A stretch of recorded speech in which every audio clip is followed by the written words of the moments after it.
बेटा हम लोग नेक्स्ट क्वेश्चन देखते हैं अपने पास। अब नेक्स्ट क्वेश्चन फाइनल अकाउंट का हमारे पास किस तरीके से है। तो नेक्स्ट क्वेश्चन हमारे पास जो इस तरीके से दे रखा है, जिसमें ट्रायल बैलेंस आपको गिवन है और ट्रायल बैलेंस के अंदर इस हमारे पास नया क्या है। इस क्वेश्चन के अंदर नया बेटा ये है कि जब हमें ट्रायल बैलेंस गिवन होता है तो हमें इतना पता है कि डेबिट साइड में आपके पास सारे के सारे एक्सपेंसेस दे रखे होते हैं। डेबिट साइड पे क्या होता है, आपके एक्सपेंसेस लिखे होते हैं या फिर एसेट्स होते हैं, दोनों में से कोई एक चीज होगी, एसेट्स या फिर एक्सपेंडिचर। और क्रेडिट साइड में या फिर आपके पास इनकम्स होंगी, गेन होंगे या फिर लायबिलिटीज होंगी। दोनों में से कोई भी एक चीज यहां पे हो सकती है। ठीक है, दोनों में से कोई भी एक चीज यहां पे हो सकती है, या तो एक्सपेंस और एसेट्स होंगे या फिर इनकम और लायबिलिटीज होंगी। ठीक है, यस सर। बट कभी कभार ऐसा भी होगा कि क्वेश्चन करते समय आप इसमें देखोगे कुछ नई चीजें। नई चीजें इन द सेंस, जैसे कि हम अगर हम डेबिट साइड पे चेक करें तो मैंने पहले भी कहा आपको क्वेश्चन को जरूर रीड करना है, क्वेश्चन को हमें पढ़ना जरूर है। तो मैं इस क्वेश्चन को पहले पढ़ता हूं और देखता हूं इस पे कुछ नया है हमारे पास। नया है बेटा, जरा ध्यान देना क्वेश्चन में।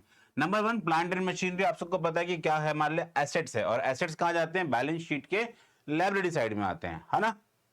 नहीं सर, बैलेंस शीट के एसेट साइड में आते हैं ये। वेरी गुड बेटा, बैलेंस शीट के एसेट साइड में आते हैं। नेक्स्ट हम बात करते हैं परचेजेस। क्या है purchases, okay. Purchase return, sorry आपकी सेल्स रिटर्न होगी, ओपनिंग स्टॉक हो गया, डिस्काउंट अलाउड आपके लिए एक्सपेंसेस है। इनकम टैक्स, जरा ध्यान देना इस वाले पॉइंट पे, इनकम टैक्स। जो ये इनकम टैक्स यहाँ पे क्वेश्चन में गिवन है। अब मैं अगर इसी इनकम टैक्स के बारे में बात करूं तो इनकम टैक्स हमारे लिए खर्चा है, ठीक है सर। बट इनकम टैक्स क्या बिजनेस पे कर रहा है अपने लिए? इनकम टैक्स क्या बिजनेस ने पे किया है? नहीं, यहां पे इनकम टैक्स बिजनेस ने पे नहीं किया, इनकम टैक्स ओनर ने पे किया। और ओनर के लिए कोई भी एक्सपेंसेस अगर बिजनेस पे कर रहा है, ओनर के फेवर में कोई भी एक्सपेंसेस पे कर रहा है बिजनेस, तो उसको हम लोग क्या ट्रीट करते हैं, ड्राइंग्स की तरह ट्रीट करते हैं। मतलब वो कैपिटल में से माइनस होगा, ना कि प्रॉफिट एंड लॉस के डेबिट साइड पे एज ए एक्सपेंस की तरह शो होगा। क्योंकि अगर मैं उसको खर्चा मान लूंगा तो बिजनेस का खर्चा है, लेकिन एक्चुअल में ये बिजनेस का एक्सपेंस नहीं है, ये बिजनेस का एक्सपेंस नहीं है बेटा ये। ठीक है सर। फिर हम बात करते हैं डेटर्स की। नेक्स्ट आपके पास सैलरीज, वेजेस, फ्रेट। सैलरीज आपके लिए indirect expense, wages direct expense, freight inward और फ्रेट आउटवर्ड। फ्रेट इनवर्ड का मतलब आपके लिए क्या है, डायरेक्ट एक्सपेंस। क्या है बेटा, ये डायरेक्ट एक्सपेंस है। और फ्रेट आउटवर्ड का मतलब क्या है, इनडायरेक्ट एक्सपेंस। क्या है बेटा, ये इनडायरेक्ट एक्सपेंस। नेक्स्ट हम बात करते हैं क्या, rent rate and taxes, rent rates and taxes. ठीक है सर, समझ में आ रहा है।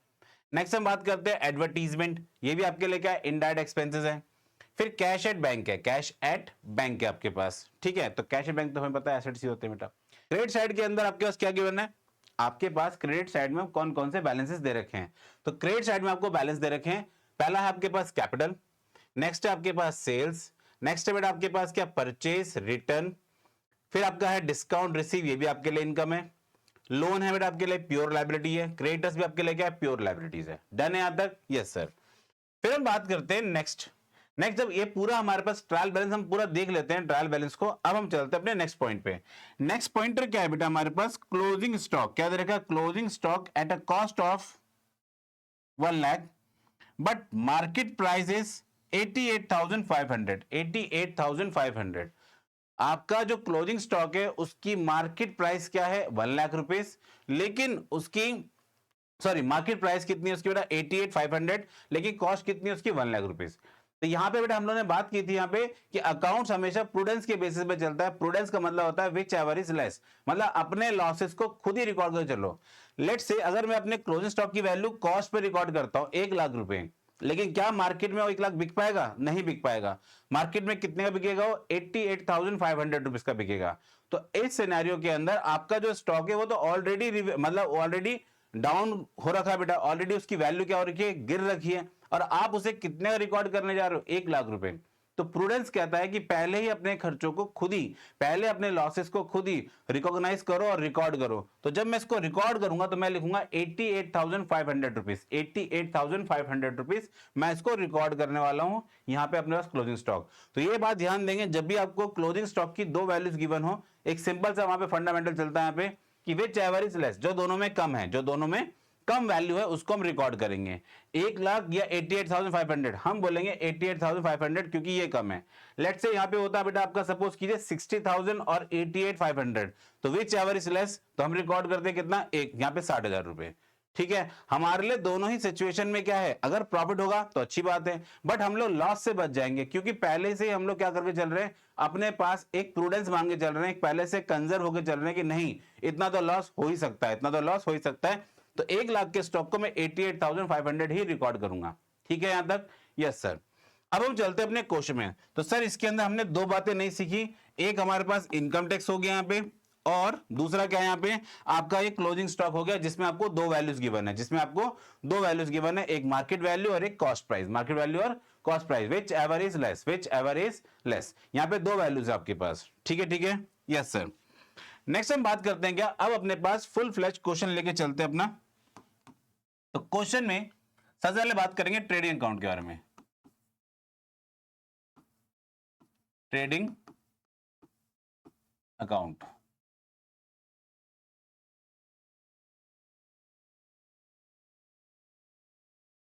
दूसरा है बेटा profit and loss account.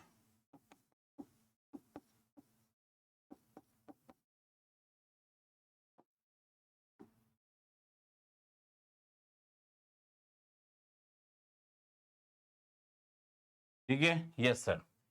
Next बेटा हमारे पास इस प्रॉफिट एंड लॉस का एक्सटेंडेड पार्ट, और अगला हम यहां पे लिखते हैं बैलेंस शीट। क्या बनाने वाले हैं?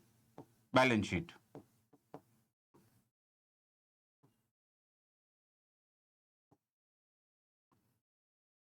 यहां तक मेरी बात क्लियर है? Yes sir. बस अब हम लोग क्या करते हैं, इनमें ऐड कर देते हैं जो डिटेल हमें ऐड करनी है। जैसे यहाँ पे डेबिट क्रेडिट हो गया, यहाँ पे आपका पर्टिकुलर्स हो गया,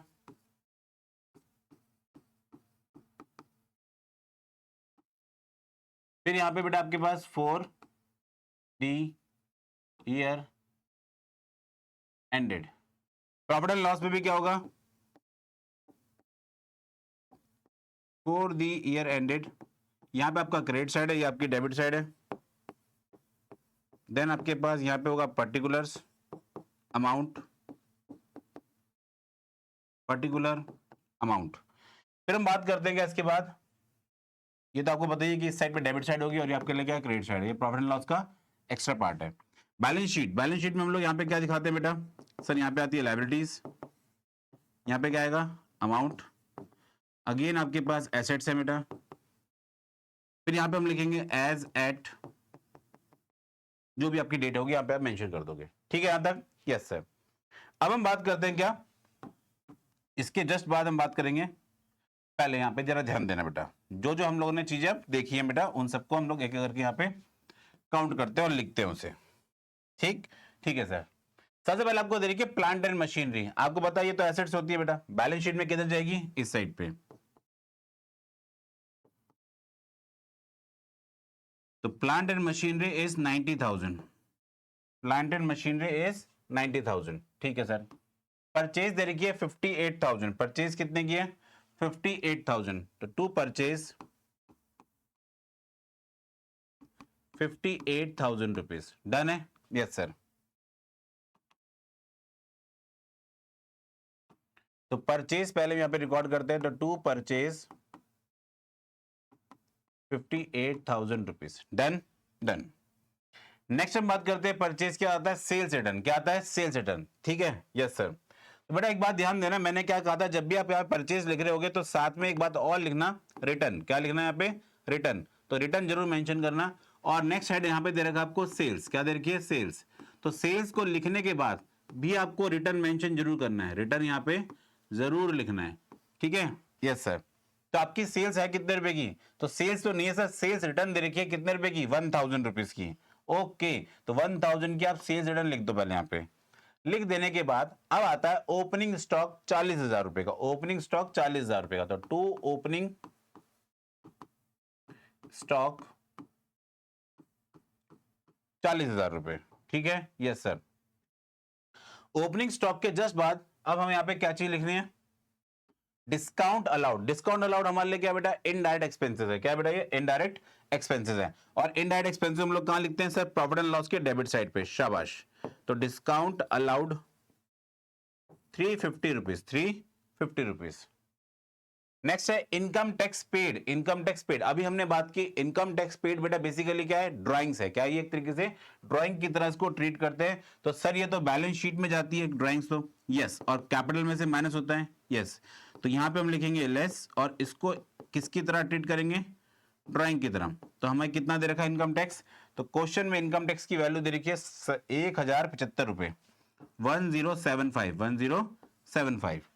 नेक्स्ट हम बात करते हैं क्या, सन्ड्री डेटर्स। डेटर्स की वैल्यू कितनी है, 45,000। डेटर्स की वैल्यू कितनी बेटा, 45,000, ठीक है, यस सर। तो डेटर्स दे रखा आपको 45,000। नेक्स्ट हम बात करते हैं क्या, सैलरी। सैलरी कितनी दे रखी है आपको, 6,800। 6,800 आपको सैलरी कितनी है, 6,800। तो सैलरीज हमारे पास यहां पे लिखेंगे बेटा हम लोग पहले, तो टू सैलरीज 6,800। नेक्स्ट है बेटा हमारे पास वेजेस। तो क्वेश्चन वेजेस दे रखिए 10,000 रुपए, टू वेजेस। नेक्स्ट बेटा हमारे पास वेजेस के बाद आता है freight inwards. Freight inward and freight outward, ये दोनों एक साथ लिख लेते हैं हम लोग पहले। इनवर्ड का मतलब क्या है, डायरेक्ट एक्सपेंस, और आउटवर्ड का मतलब क्या है, indirect expense, indirect expenses. Inward मतलब रॉ मटेरियल लाने का खर्चा, आउटवर्ड मतलब रॉ मटेरियल जब बन गया है, मतलब फिनिश गुड्स हो गया तो उसको बेचने का खर्चा। तो जब सामान हमारे पास जब रॉ मटेरियल था तो जब आया तो उसका खर्चा है 750 रुपए, और जब बन के गया तो 1200 रुपए उसका खर्चा आया, ठीक है। तो उसको रिकॉर्ड करना है। तो जो फ्रेट इनवर्ड्स है, फ्रेट इन जो है वो आपका 750 रुपए, और फ्रेट आउट है, जो फ्रेट आउट है वो आपका है 1200 रुपए। फ्रेट इनवर्ड आपके लिए डायरेक्ट एक्सपेंस हो गया, फ्रेट आउटवर्ड आपके लिए इनडायरेक्ट एक्सपेंसेस हो गया, ठीक है, yes sir. Rent rate and taxes, rent rate and taxes वो दे रखा कितना आपको, 2,000 रुपीज, ठीक है सर, इसको भी रिकॉर्ड कर लेते हैं। तो रेंट रेट्स एंड टैक्सेस ये आपको 2,000 रुपए दे रखा है, ठीक है सर, इसको भी रिकॉर्ड कर देते हैं हम लोग। नेक्स्ट हम बात करते हैं एडवर्टीजमेंट। एडवर्टीजमेंट हमारे बिजनेस की हुई है तो उसका कितना खर्चा है, 2,000 रुपए। सर ये भी तो इनडायरेक्ट खर्चा है, यस, ये भी हमारे लिए क्या है, इनडायरेक्ट एक्सपेंसेस है, तो इसको भी हम लोग यहां पे रिकॉर्ड कर रहे हैं। डन है, यस सर। नेक्स्ट हम बात करते हैं cash at bank, 6,900। Cash at bank, तो कैश एट बैंक 6,900। डन है यहां तक भी, यस सर। नेक्स्ट हम बात करते हैं, देखो ये सब चीज मैंने पुट कर दी डेबिट साइड की, ये मैंने लाइन से बेटा इसमें डेबिट साइड की हमने कोई भी चीज मिस नहीं की, सब चीजों को जहां जाना चाहिए उनको वहां पहुंचा दिया। अब हम चलते हैं अपनी क्रेडिट साइड पे। तो क्रेडिट साइड पे पहला आपका आता है कैपिटल। तो कैपिटल कितने की है, 1,10,000 रुपए, 1,10,000 रुपए, ठीक है सर। नेक्स्ट हम बात करते हैं क्या, पर सेल्स। नेक्स्ट आपका सेल्स, सेल्स दे रही कितनी, 1,27,000 रुपए। तो सेल्स का तो हमने ऑलरेडी कॉलम बना के छोड़ा हुआ यहाँ पे, यस सर। नेक्स्ट हम बात करते हैं, हमारे पास सेल्स भी हो गया। परचेज डन 1,275 रुपए, 1,275 रुपए आपके पास क्या है, तो ये आपका 1,275 रुपए। नेक्स्ट हम बात करते हैं क्या, डिस्काउंट रिसीव। डिस्काउंट रिसीव कितना, 1,800। डिस्काउंट रिसीव कितना है, 1,800। तो डिस्काउंट रिसीव, तो डिस्काउंट रिसीव बेसिकली हमारे लिए क्या है, इनकम की तरह ट्रीट होता है, bye discount receive 1,800, okay. Next हम बात करते हैं क्या, लोन। लोन कितना दे रखा है, 5,000 रुपए। लोन कितना है, 5,000 रुपीज। तो लोन हमारे पास यहां पे ट्रीट होगा।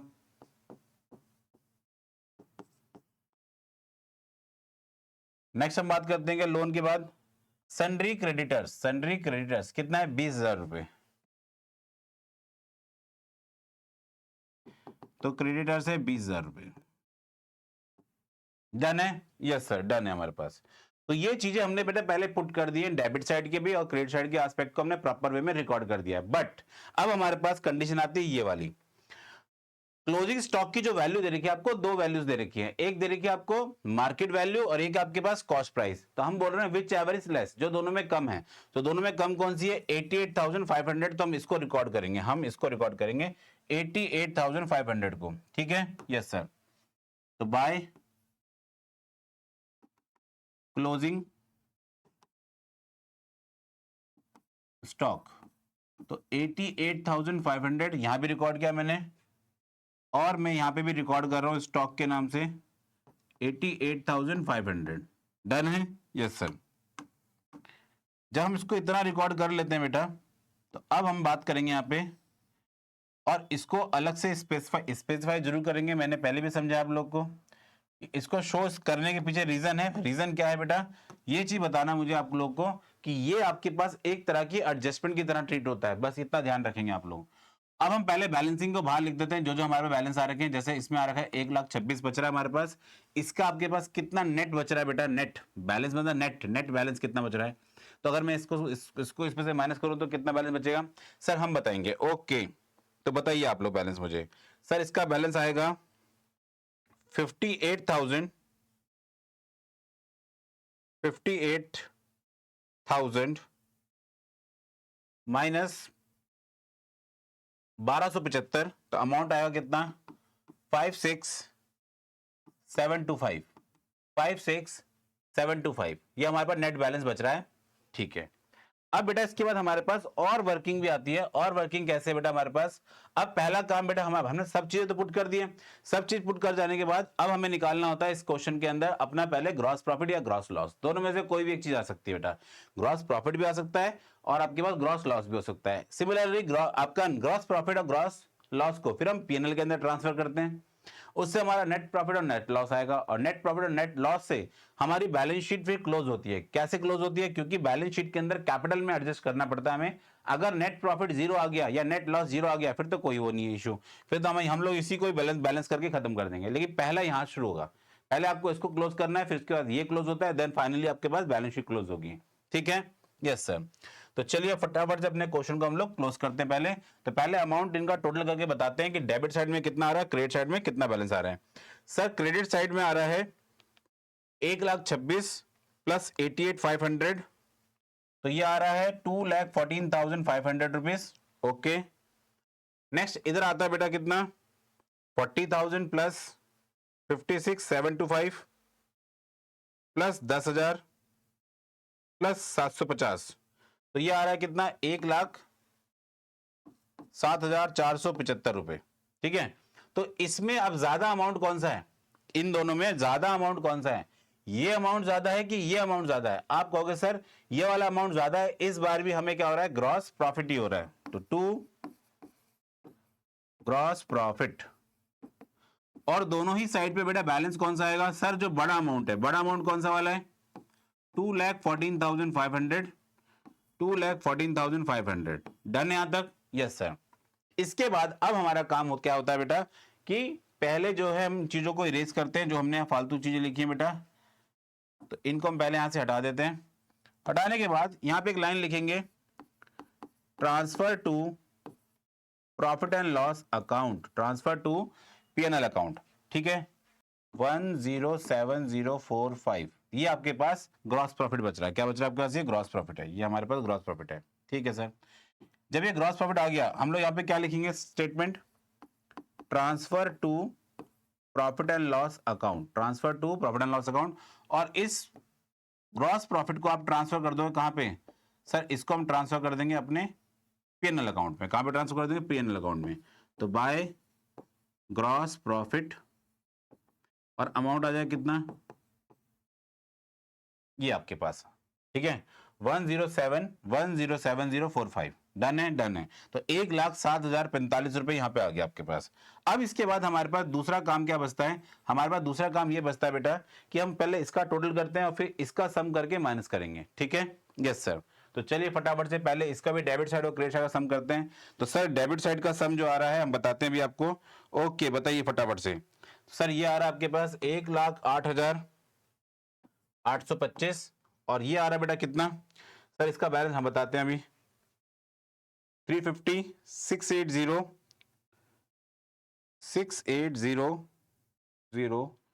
प्लस 1,200 प्लस 4,000, तो टोटल आ रहा है हमारे पास कितना? 12,350। तो इसमें भी अगर आप देखोगे बेटा तो डेबिट और क्रेडिट में ज्यादा अमाउंट कौन सा है? सर डेबिट, आपके पास क्रेडिट वाला अमाउंट कितना ज्यादा आ रहा है और ये डेबिट वाला अमाउंट क्या आपके पास कम आ रहा है। तो सर यहाँ पे हमें क्या होगा? नेट प्रॉफिट क्या होगा? हमें नेट प्रॉफिट, बिजनेस के अंदर नेट प्रॉफिट हो रहा है, ठीक है। अब इस नेट प्रॉफिट के बेस पे नेट प्रॉफिट हो कितना रहा है सर, हम बताएंगे। ओके बताइए सर, एक्सपेंस में से हम माइनस कर देते हैं जितनी भी इनकम है, तो इनकम कितनी है 108,825, तो हमारे पास जो 12350, तो हमारे पास बच गया 96475।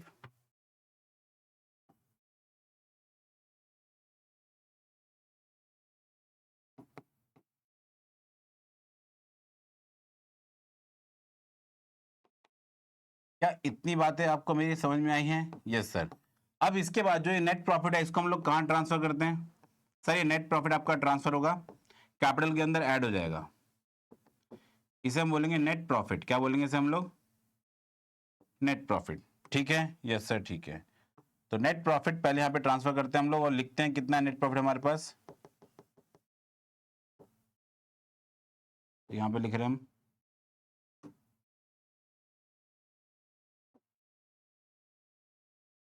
नेट प्रॉफिट अमाउंट कितना है सर 96475। ओके सर, इसके बाद टोटल हम बताएंगे। चलिए बताइए आप मुझे टोटल फटाफट से। तो इसका टोटल बनेगा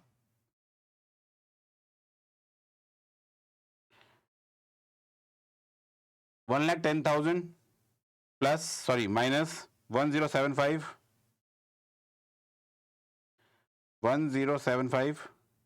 में प्लस कर दोगे कितना आप 96475, तो आंसर आ जाएगा कितना आपके पास 20,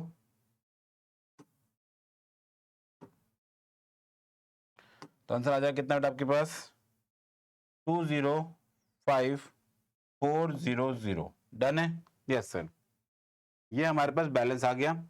अब इसके बाद क्या करना है बेटा हमें? अब इसमें लास्ट का काम है बेटा बैलेंस शीट का टोटल करना, बैलेंस शीट का टोटल करना।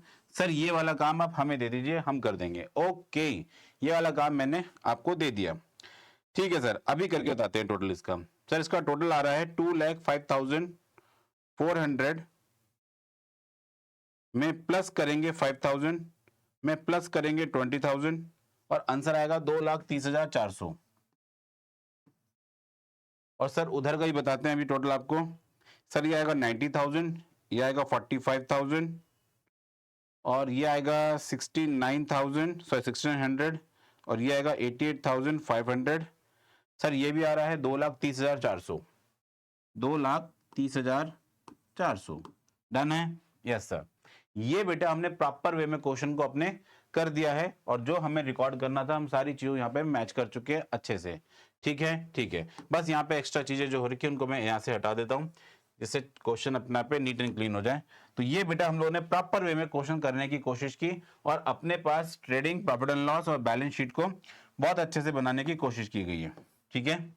ट्रेडिंग भी बन गया, प्रॉफिट एंड लॉस बन गया, बैलेंस शीट। और इस क्वेश्चन के अंदर आपने एक नई बात सीखी है क्या कि एक तरीके से मैं ये बोल सकता हूं कि ये हमारे लिए एक तरीके से हिडन एडजस्टमेंट्स हैं। ये क्या हमारे लिए हिडन है, इसको मैं ऐसे बोल सकता हूं हिडन एडजस्टमेंट, क्योंकि ये क्वेश्चन में डेबिट साइड में दे रखी है और डेबिट साइड में कभी भी दे रखी हो तो हम तो खर्चा मानेंगे और खर्चा मान करके इसको ट्रीट करेंगे कहां पे? अपने प्रॉफिट एंड लॉस के अंदर या फिर ट्रेडिंग के अंदर। ट्रेडिंग के अंदर नहीं मान सकते क्योंकि डायरेक्ट एक्सपेंस नहीं है, तो इसको हम पीएनएल के अंदर ट्रीट कर लेते हैं। पर इससे क्या होगा, आपका नेट प्रॉफिट पहले ही रिड्यूस हो जाएगा, पहले रिड्यूस हो जाएगा और कैपिटल में कोई इंपैक्ट डालेगा और कैपिटल की जो बैलेंस आना चाहिए था वही आएगा निकल करके और बैलेंस शीट टोटल में कोई इंपैक्ट नहीं है, लेकिन नेट प्रॉफिट आपका गलत हो जाएगा। बस यहाँ पे ये चीज की मिस्टेक है। दूसरा आपने क्या सीखा यहाँ पे? क्लोजिंग स्टॉक का ट्रीटमेंट सीखा कि क्लोजिंग स्टॉक की अगर आपको दो वैल्यू दे रखी है, कॉस्ट प्राइस और मार्केट प्राइस, तो विच एवर इज लेस, हम लोग रिकॉर्ड कौन सा करेंगे? जो दोनों में कम है, जो दोनों में रिड्यूस्ड वैल्यू है, या फिर जो विच एवर इज लेस, जो दोनों में नेट रियलाइजेबल वैल्यू है, जो मार्केट में बिक सकता है। तो मार्केट में कितने रुपए का सामान बिक सकता है हमारे पास? 88,500। और वहीं पे अगर सर मान के चलिए कॉस्ट प्राइस दे रखा होता 88,500 और मार्केट वैल्यू दे रखी होती 1,00,000 रुपीस, तो आप कौन सा रिकॉर्ड करते हैं? हम ऐसा मानते हैं विच एवर इज लेस, जो दोनों में कम है। हम पहले से अपना प्रॉफिट नहीं मान सकते ना। 1,00,000 का अगर मैं रिकॉर्ड कर लूं मार्केट प्राइस के हिसाब से, तो क्या पता उस समय पे मार्केट प्राइस चेंज हो जाए, फिर मुझे और प्रॉब्लम होगी। तो इसलिए मैं क्या करूंगा, यहाँ पे कॉस्ट को रिकॉर्ड करूंगा। और अगर मान के चलिए सर इसका वाइस वर्सा है, तो मार्केट प्राइस 1,00,000 जैसे हमारे क्वेश्चन में करंट था और कॉस्ट प्राइस थी 88,500, तो सर अब कौन सा रिकॉर्ड करेंगे? तो बेटा अब रिकॉर्ड करेंगे, सॉरी ये तो सेम हो गया हमारे पास। सपोज कीजिए ये नहीं ऐसे, मतलब ये मैं सिचुएशन आपको यहाँ पे दोबारा लिख देता हूं कि कॉस्ट प्राइस है सपोज कीजिए बेटा हमारे पास 1 लाख रुपीज और मार्केट प्राइस ये है। तो हम बोल रहे हैं कि विच एवरेज लेस, बस 100 की सीधी बात। आपको यहाँ पे एक चीज को ध्यान रखना है कि जो दोनों में कम है उसे रिकॉर्ड करना है। सर अब तो जो कम है वो मार्केट प्राइस है, तो सर इसका मतलब हमें मार्केट प्राइस और कॉस्ट प्राइस से कोई मतलब लेना देना नहीं है। हमें चेक करना है कि जो दोनों में कम वैल्यू है उसको रिकॉर्ड करना है। यस, लेकिन मैंने आपको लॉजिक समझाने की कोशिश की कि बेटा इसको इस तरीके से मानते हैं हम लोग, ठीक है। यस सर, तो ये बेटा हमारे पास प्रॉपर वे में क्वेश्चन एक हो चुका है, ठीक है। मुझे उम्मीद है कि क्वेश्चन आपको समझ में आ गया होगा। और दूसरी बात बेटा, मैंने आप लोगों को पहले भी समझाया कि बैलेंस शीट, आपका जो trading profit and loss balance sheet है, इनके फॉर्मेट्स को प्रिपेयर जरूर कर लेना। मैं फिर से रिपीट कर देता हूं, मैंने आपको पहले भी कहा है बेटा, balance sheet, trading account, profit and loss, trading panel, balance sheet का फॉर्मेट आपको A4 साइज की शीट पे लिख लेना है, जिससे कि जब आप चीजों को करते हैं, क्वेश्चन को करेंगे, तो अपने हेड्स को मैच करके उनको उसके प्लेस पे पुट करेंगे, जिससे कि क्या होगा, एंट्रीज जब आप ठीक करोगे तो आपके पास जो फॉर्मेशन है क्वेश्चन की बहुत अच्छे से हो पाएगी और आंसर भी आएंगे। जब आंसर आएंगे तो करने का और मन करेगा क्वेश्चन को कि हम इसे और करते हैं। जब आप प्रैक्टिस ज्यादा कर लोगे तो चीजें क्या हो जाएंगी, बेटर हो जाएंगी बेटा आपके लिए, ठीक है। यस सर, हमें समझ में आ गया है। वेरी वेरी गुड बच्चे।